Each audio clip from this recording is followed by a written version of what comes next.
Mến chào quý chú chị và bạn đã trở lại với kênh chợ miền Tây. Hiện nay chợ miền Tây đang có mặt tại chùa Salon hay còn gọi là chùa Trấn Kiểu để ghi lại hình ảnh để Casina để Giang Y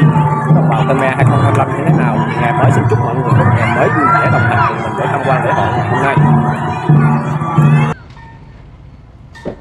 Dân kính thưa quý vị chị, hiện nay là ngày 25 tháng 10 dương lịch nhập ngày 5 tháng 9 âm lịch thì mình đang có mặt tại chùa Salon hay gọi là chùa Trấn Kiểu của Mỹ Xuyên tại Tâm đó quý vị chị. Thì hôm nay mình đến đây để chia sẻ cho quý vị thấy là để Dân Y của đồng bào Khmer như thế nào nha. Đây là chuẩn bị là giờ bị đón các đoàn đến để Dân Y quý vị. Trước tiên thì mình xin gửi quý vị đến cái phong tục của đồng bào Khmer tại phường Mỹ Xuyên ngày hôm nay. Bây giờ là thuộc thành phố Cần Thơ của chú vị. Đây là ngàn này.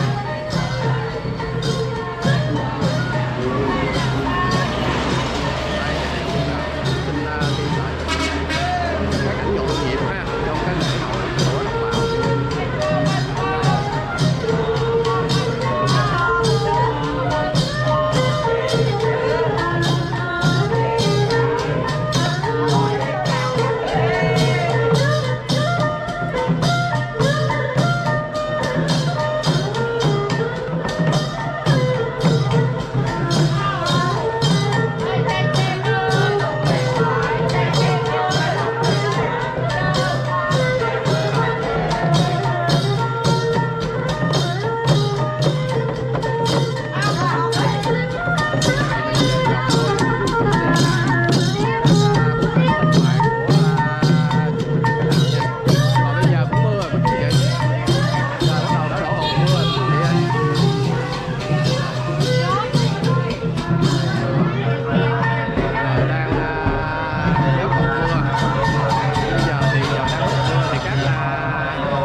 Bây giờ cũng đang có rớt mưa chú anh chị,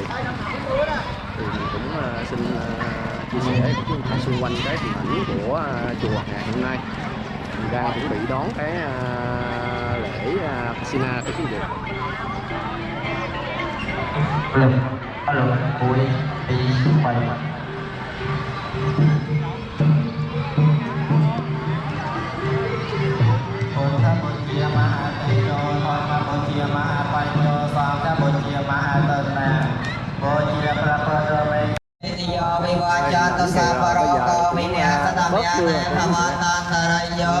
สุขัยติกายโยกภวะพิเวกนาไสเลสนัยจังวันเตพญาญินาญาตารธรรมยวะทังเตอายุวานาโสขังเปลัง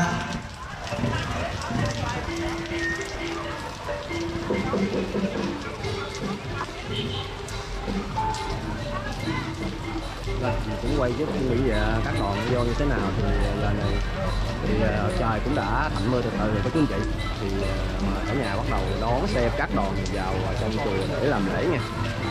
Mà không biết có lại kịp không nữa nè. Giờ này là tầm 3 giờ ngoài 4 giờ mưa tới thì mấy tiếng đồng hồ mà chưa có tạnh nữa. Đây, mình cũng quay sơ sơ về cái chùa Quán Cửu Trà Lôn cho các chú anh chị xem.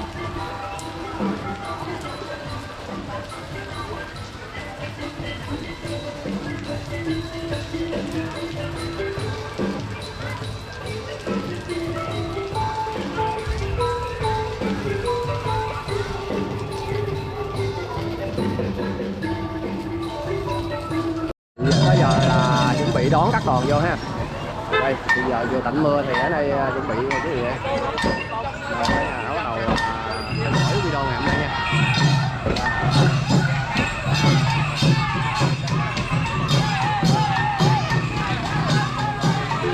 Chuẩn bị đi đón, chuẩn bị đi đón nha.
Trước cổng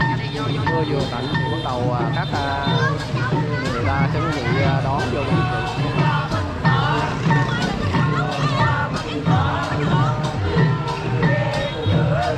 Xà Lôn nha, hay gọi là chùa Trấn Kiểu.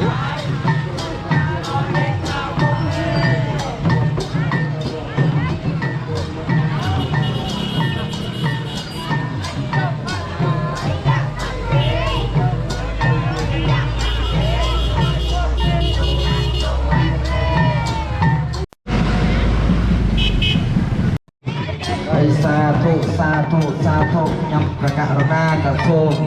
ต่อบ้านเคยสังคมต่อบ้านเยี่ยมตัวมองอุปถัมภ์อุปทานสลาเราเดียวกันนี้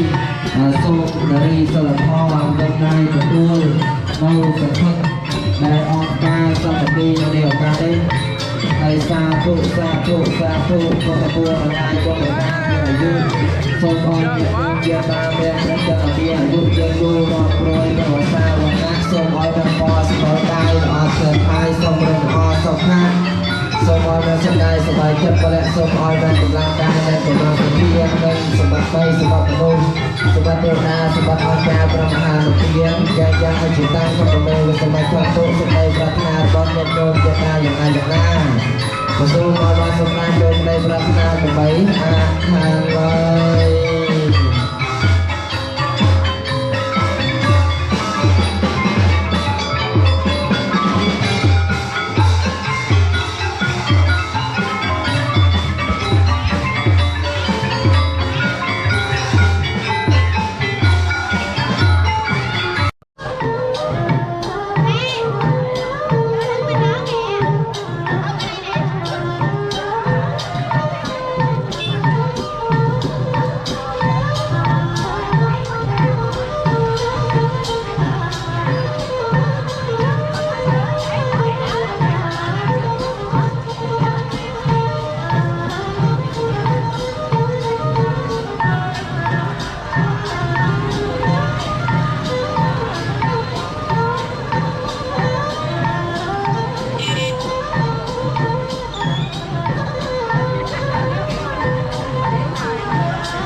Đây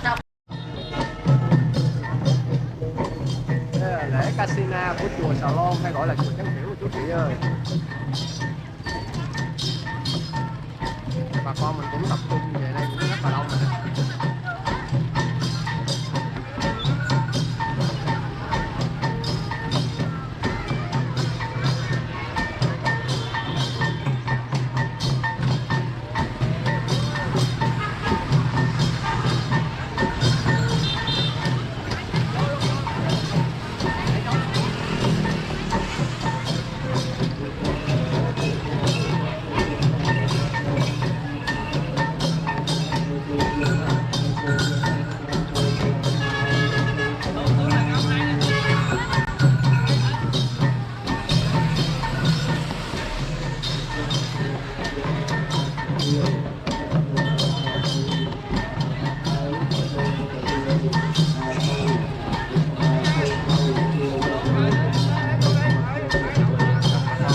Chung lại ha.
giờ thì bà con mình cũng tập trung về để chuẩn bị làm lễ đó, quý vị.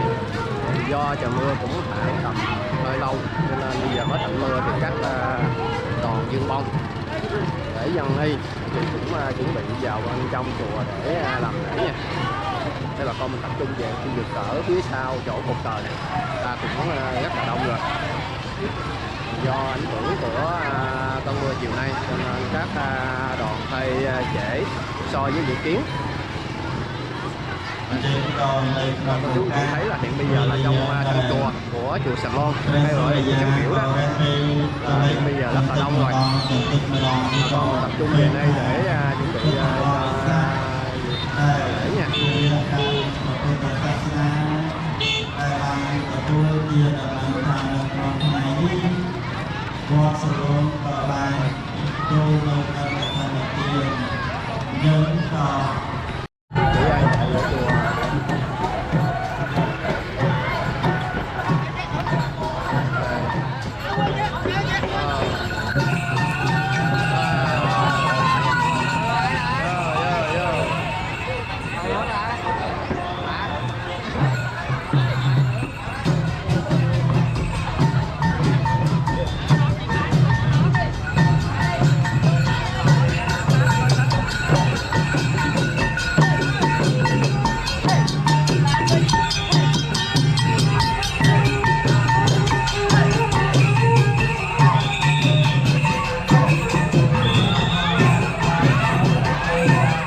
ai chất lâu ta cha bất ba để sát đây phần vang này ở ba bọn từ lâu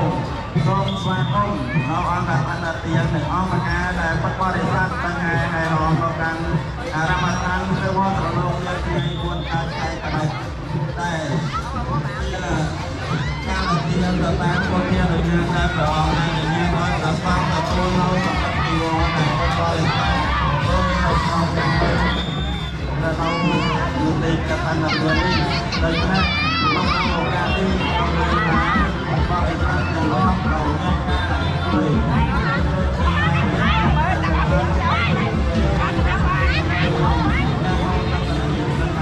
ảnh bà con đang chạy vào trong siêu thị rồi.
sa thu Phật bồi chia mah tê tô đó bạn bồi chia mah bạch nhau sang thạc bồi chia mah thân nam bồi chia phật tu ren tròn vật ở đâu đi ở ca samai này này nhà trong Việt Nam bồi bồi sa trong chia đan la bạn chia sẻ trong cái này chúng tôi đây bồi chia mah sa trong trong chi ba ở bên kia rồi đi ra từ trong nhau cả là họ chia một số tu tu và các từ đi sai tiêu ai cũng đang làm đây sebelum awal jauh baik-baik hasan sekolah terusan menjual jauh dari stasiun stasiun berat jurusan di stasiun Kuala Lumpur ke bawah.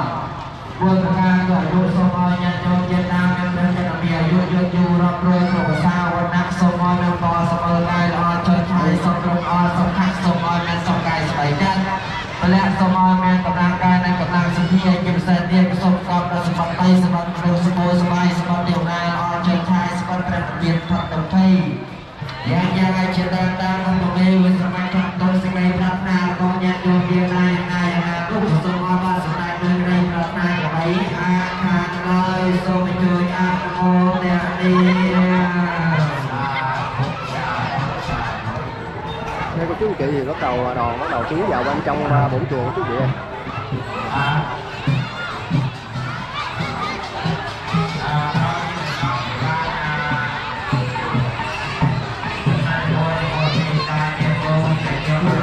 người xa người đi như sắp kho lên của tôi xong không tên gì bên em giờ đây suốt ngày khi dùng em coi bộ đỏ con hai năm thì bọc con đi năm ở ba mua sờ lô còn em cái tật kia thêm hai ba điểm trăm cua lần nào ban đặt tật kia đi hai bên đang hai bọc nó còn em cái tật kia thêm hai ba lượng cho cha tôi một chai một bình ngon không một cây to hai cái sân không một chi ban đặt tật kia đi một bình nhà hơi ở trong đặt năm mà tiếp nên nó cũng thôi chỉ đi phân rồi nó tụi em tay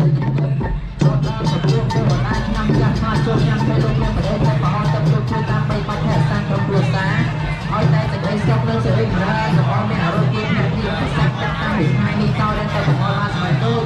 đất thằng luôn mua sẽ bắt đều ra mua sẽ bắt ra hai chuyển tam tam bông mà đó tôi ba cùng lên tôi đồng nhau không là tôi chơi nhá cho nên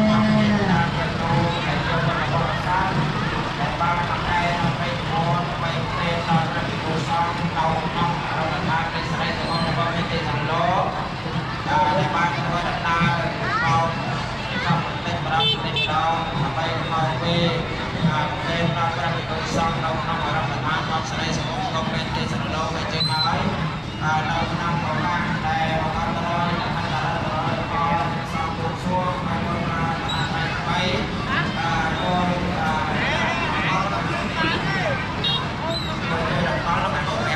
giờ thì các đoàn đã vô trong chùa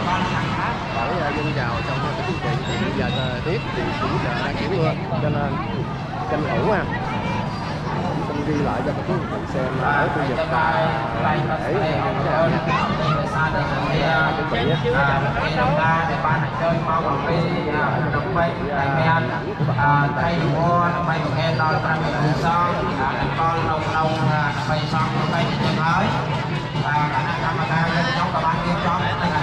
ជួយចំត្រីយវល់បីក្នុងបាននិយាយតាមហើយអង្គប្រការក្តីដែលបានបង្ហាញមកនៅក្នុងឱកាសនេះក៏ឃើញថាចិត្តបានជួបជុំគ្នាហើយចឹងហើយនិយាយថាញាតិញោមដែលជាបណ្ឌបរិស័ទដែលបានចូលមកយកអីយកអីឲ្យចូលជាតាហើយចាំអត់ចូលរៀបចំនិយាយថាដែលបានបង្ហាញមកនិយាយអង្គុយហ្នឹងតាមអង្គុយតាមនេះខ្ញុំនិយាយថាអីក្នុងអង្គបានហើយចេញមកខាងក្រៅទៅ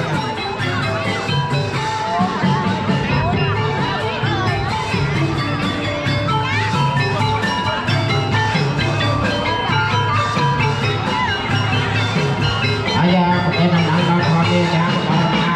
គ្រប់ព្រះអង្គរៀបចំមានវត្តប៉ុននៃអង្គពិធីគ្រប់តងនៃព្រះពុទ្ធសាសនាម្ដងទៀតសូមប្រកេនដំណើរដល់មហារាជអង្គគ្រប់ព្រះអង្គដើម្បីនឹងរៀបចំពិធីគ្រប់តងនៃព្រះពុទ្ធសាសនា